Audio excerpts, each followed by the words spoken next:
It's time once again for America's favorite show, The Radio Adventures of Dr. Floyd, brought to you by drfloyd.com. The following episode of The Radio Adventures of Dr. Floyd was recorded on July 22nd, 2007 in front of a live audience at the Colony Theater in Burbank, California. Welcome to The Radio Adventures of Dr. Floyd, live! We begin this week in the lair of that no-good nincompoop, Dr. Steve, and his suck-shaped assistant, Fidget. We find the two baddies in their secret lair deep in Saddle River City, where Dr. Steve is no doubt coming up with a dastardly sinister plan. Fidget, I've just come up with a dastardly sinister plan. Oh, really? Yes, today is July 22nd. On July 22nd, 1933, Wiley Post became the first pilot to fly solo around the entire world. Wow, really? Yes, he'd flown around the world once before with a navigator, but the next time he did it, he only used a compass and an autopilot device made by the Sperry Gyroscope Company to aid him. We are going to make a time jump back to Brooklyn, New York, and be there when he lands his plane. Then we'll swipe that autopilot device out of his plane, return it to present day, and sell it on eBay. You're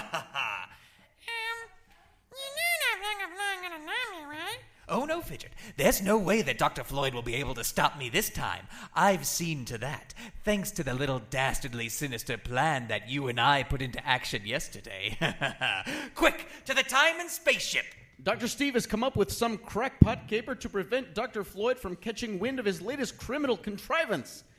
As the two sinister scamps scamper off to their ship, let's check in with our brilliant hero, the world's most brilliant scientist, Dr. Floyd. His young protege, Dr. Grant, and their faithful robot companion, Chips. We find Dr. Floyd, Dr. Grant, and Chips in Dr. Floyd's secret laboratory, where Dr. Floyd is frantically pacing back and forth. Time check, please, Dr. Grant. It's 3:30 p.m., Dr. Floyd. 3:30? Dagnabbit, this waiting is driving me crazy. Oh, what are you waiting for, Dr. Floyd? Don't you know what day it is, Chips? It's July 22nd. Yes, and?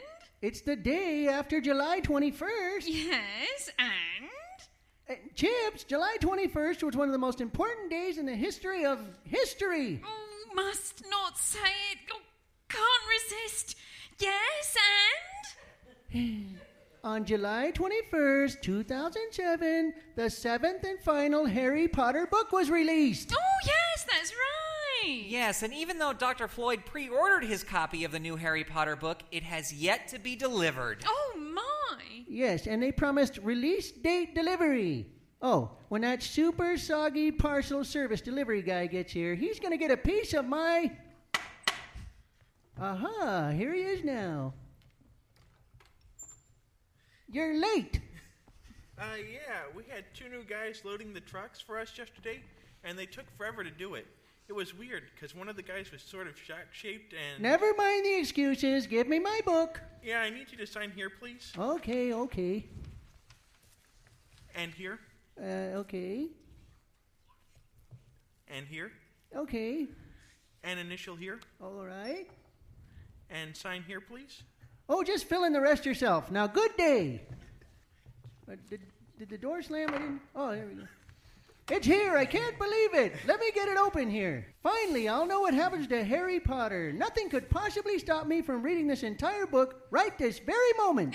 Dr. Floyd? The president could call and ask me to solve some gigantic problem facing the country, and I'd say Dr. no. Floyd, I need If you told me the sun exploded, I'd spend those last 8 minutes reading this glorious, glorious book. Nothing, and I mean nothing, could keep me from reading this whole thing right now. Dr. Steve and Fidget have just made a time jump.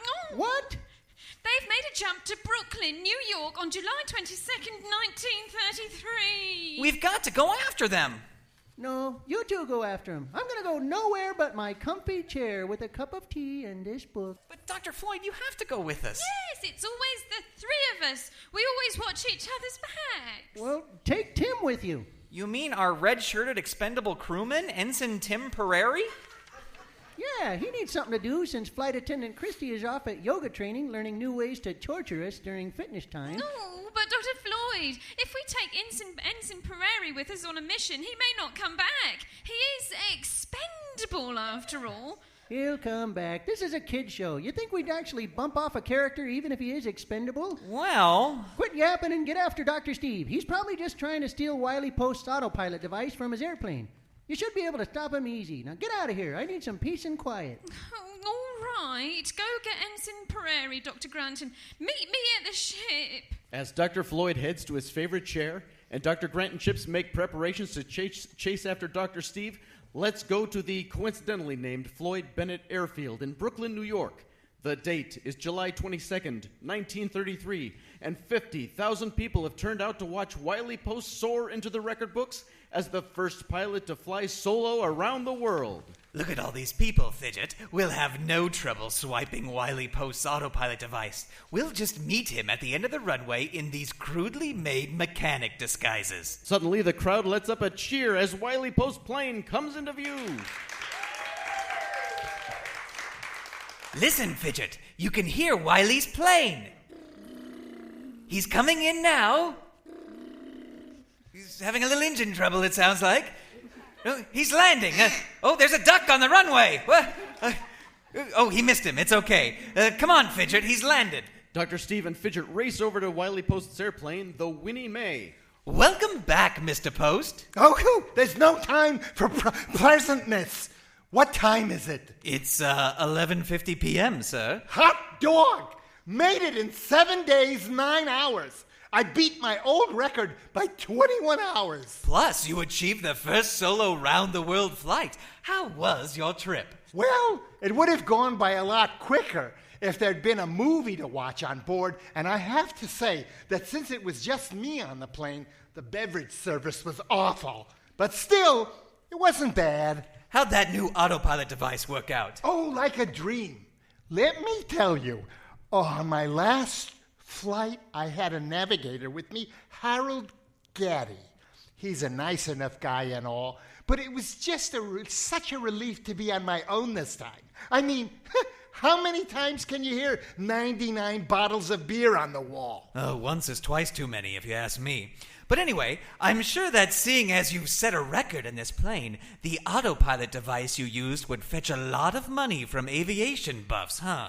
Oh, I guess so. Why? Oh, no reason.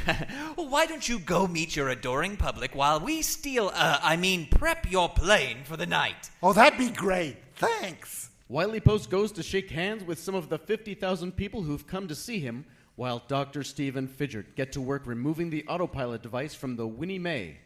Meanwhile, Dr. Grant and Chips have just landed in 1933, along with their red-shirted expendable crewman, Ensign Tim Prairie. Thanks for asking me to come along, sir. Hip. Don't mention it, Tim. It's good to have you here. Yes, just be careful. We wouldn't want anything to happen to our favourite expendable crewman, right, Dr. Grant? That's right, Chips. How are we going to stop Dr. Steve, sir? Hip. I don't know. He could be anywhere in all these people. We need to find a way to draw him out into the open. Oh, look, they're setting up a microphone so Wiley Post can make a speech. That gives me an idea. We can use Dr. Steve's need for public attention against him. Well, how will we do that? Oh, we'll write Wiley Post's speech for him and compliment Dr. Steve in it. That will draw him out into the open, and then we'll know where he is. That's quick thinking, Chips. Ensign Prairie, take this pencil and paper and write down everything I dictate to you. Yes, ma'am, sir. Hip. As Chips begins to dictate the speech to Tim Prairie, let's turn our attention to the cockpit of the Winnie Mae, just where Dr. Steve and Fidget currently are. And that's the last bolt, Fidget. The autopilot device is mine. I'll just put it in my rucksack here, and we'll get back to the ship. Ooh, this is such a brilliant plan. And there's been no sign of Dr. Floyd. We're home free. Dr. Steve and Fidget have Wiley Post's autopilot device.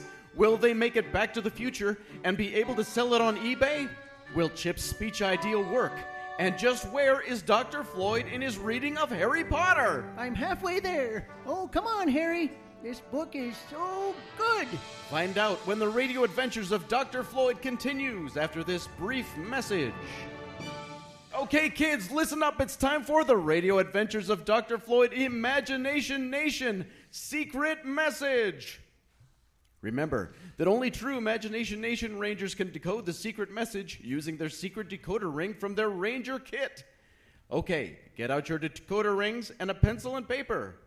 Here we go. 16, 7, 15, 14, 7, 17, 23, 25, 5, 3, 4, 7, 17, 8, 25, 8. That was the message from Dr. Floyd himself. To become an Imagination Nation Ranger, please visit www.imaginationranger.com or visit the concession stand in the lobby. Now, back to our show.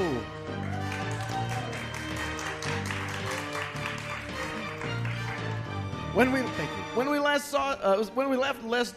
Dr. Grant, Chips, and Ensign Temporary, they had traveled back in time to July 22nd, 1933, to prevent Dr. Steve from stealing the autopilot device from Wiley Post's airplane. Did you write down everything Chip said, Tim? Yes, sir. Hip. Okay, read it back to me. Yes, sir. Hip. Ladies and gentlemen, hip. I'd like to thank all of you for coming out to welcome me home. Hip. It truly makes me feel like a hero to... Oh, we don't have enough time for that. Here comes Wiley Post now. Excuse me, Mr. Post. Oh, that's me, world-famous pilot. Oh, we figured you'd be pretty tired after your flight, so we thought we'd write a little speech for you to give to the crowd so you wouldn't have to think about what to say.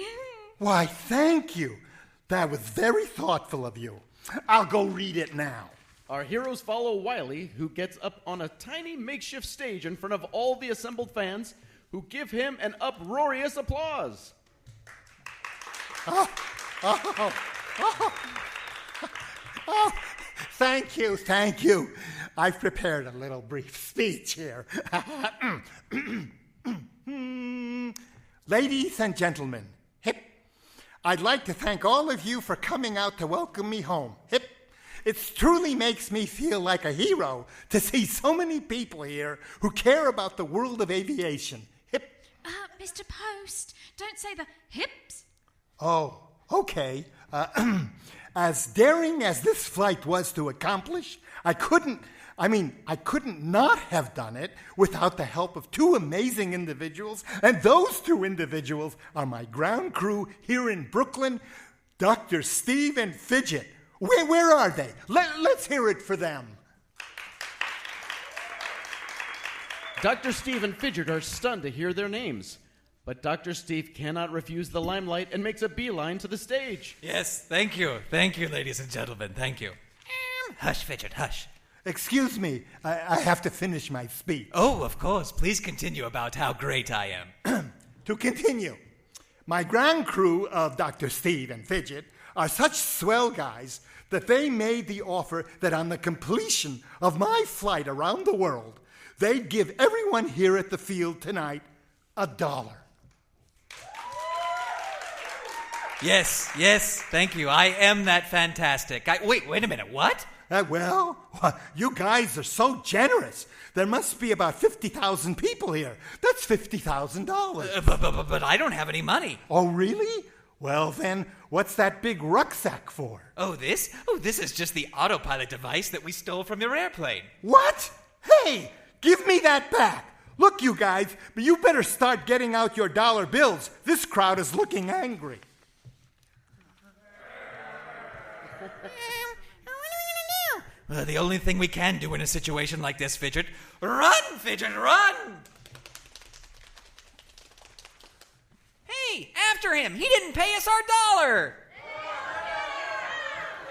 As the angry crowd chases Dr. Steve and Fidget, Wiley Post returns his autopilot device to his plane, and Dr. Grant, Chips, and Ensign Temporary return to Dr. Floyd's secret laboratory in present day. Well, I see Ensign Temporary made it back safely. Yeah, you were right, Dr. Floyd. We didn't lose him after all. It's great to be back, sir. Hip.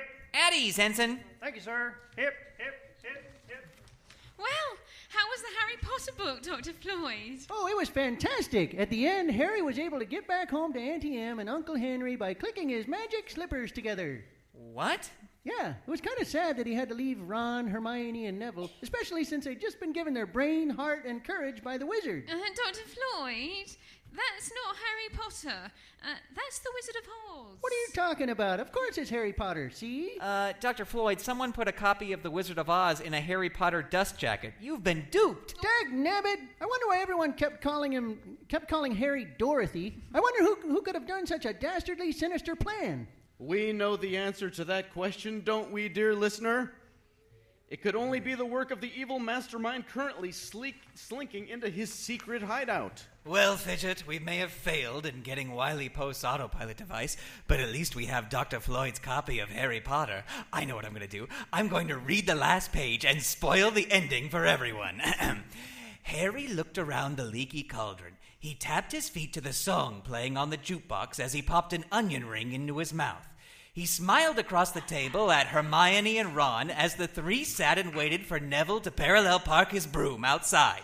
As he chewed on yet another onion ring, Harry looked up as the bell on the door signaled someone's arrival. Then... Well, that's it. The next page is blank. What a jip.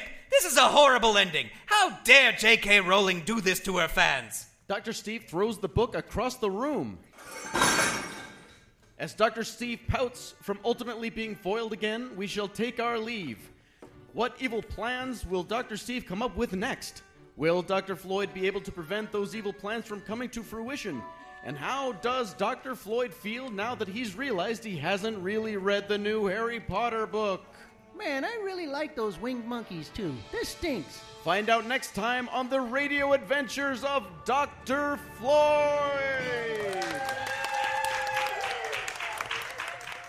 Well, we would like to thank... Episode number SE013 of the Radio Adventures of Dr. Floyd featured Dan Klass as the narrator, www.thebitterestpill.com, Brian Kennedy as the delivery guy, Moira Quirk as Chips, www.moiraquirk.com, Ken Greenwald as Wiley Post, and members of the audience as our sound effects technicians and sign holders. Special thanks to Jen Messina and Barbara Holliday. This episode was recorded live at the Colony Theater in Burbank, California on July 22nd, 2007. The show featured special musical guest Zach Morgan at www.zachland.com. That's www.zakland.com. Be sure to visit drfloyd.com. That's www.doctorfloyd.com. This episode of the Radio Adventures of Dr. Floyd is copyright 2007, Dr. Floyd Industries. All rights reserved.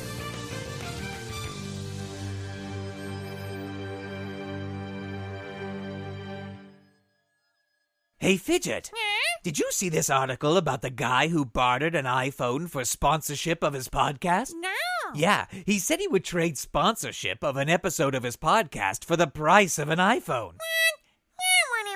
Oh, yes, it did work. In fact, he's got 2 iPhones so far.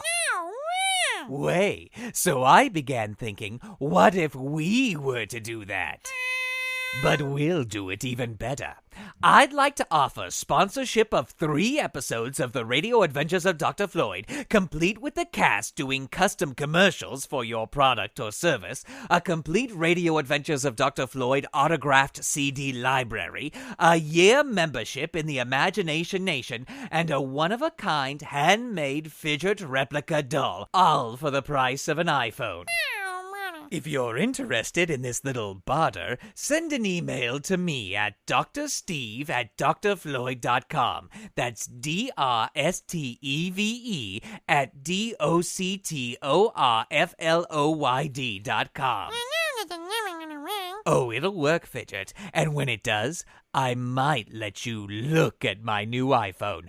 But you can't touch it. Ha ha ha ha ha.